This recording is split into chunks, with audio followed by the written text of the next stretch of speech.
Atëherë, do ja nisim me Xhenetën dhe Drilonin, të cilët kanë përfunduar në gjykatë. Shumë. E ke parti këta? Po kam dëgjuar pak për Ciptazi ose Bora, po shqyqy që të kemi ty të na shpjegosh një çik tani çka ka ndodhur konkretisht se ja kam iden. Atëherë, Xheneta pas ka regjistruar disa telefonata me Drilonin, në të cilët ai duket që kërkon në orare të vona të natës, ose të mëngjesit, orë të para të mëngjesit mund të themi, kërkon të takoj, i thot që ka marrë malli për të, tregon që se pyeti Xheneta edhe për Sarën, se Driloni dhe Sara kanë patur një marrëdhënie në Big Brother, të cilët duket se e kanë mbajtur jashtë, por Driloni e hodhi disi poshtë, sepse kur e pyeti Xheneta që po Sara na e ke takuar, po e kam takuar ashtu ta, ose se kam takuar fare, varet se si varet nga dita, sepse ishin disa telefonata të regjistruara. Driloni po kërkon të Xhenetën ta takonte, kur Xheneta i tha që ti aty brenda nuk doje të më shihje me sy. Driloni i tha që kështu e donte loja. Pa. Dhe po kërkonte ta takonte jashtë. Pra, sipas Xhenetës, Driloni po e ngacmonte. Xheneta tani publikoi këto telefonata. Driloni e ngacmonte, Xheneta bënte sikur donte.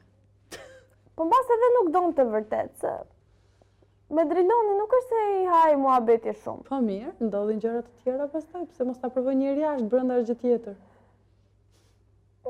Varet. Edhe pasi Xheneta i publikoi këto telefonata, Driloni e ka paditur në gjykatë për shkelje privatësie, prishje imazhi. Këtu nuk ka shkelje privatësie në momentin që janë të dy protagonistë. Po jo ta publikoj. Jo, po do që ta tregoj, s'ka asnjë gjë fare. Është brenda normave, gjithsesi ai ka bërë vetë, po është një kërkesë që gjykata do rrëzojë, se në këtë rast do fitoj Xheneta.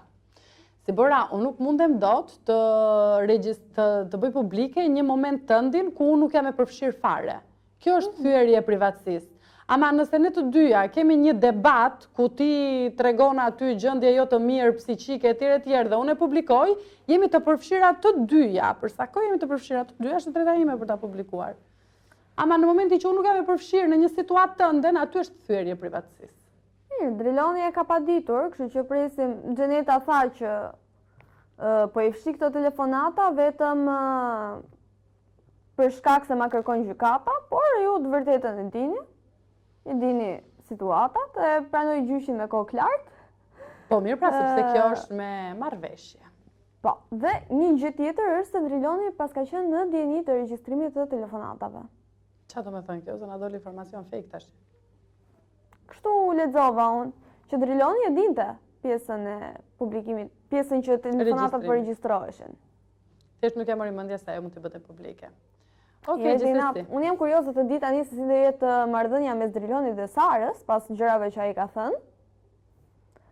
Por ata edhe tani janë parë shumë rrallë. Jashtë. Asnjë lloj reagimi, Sara është në rregull me të vetën, po vazhdon jetën.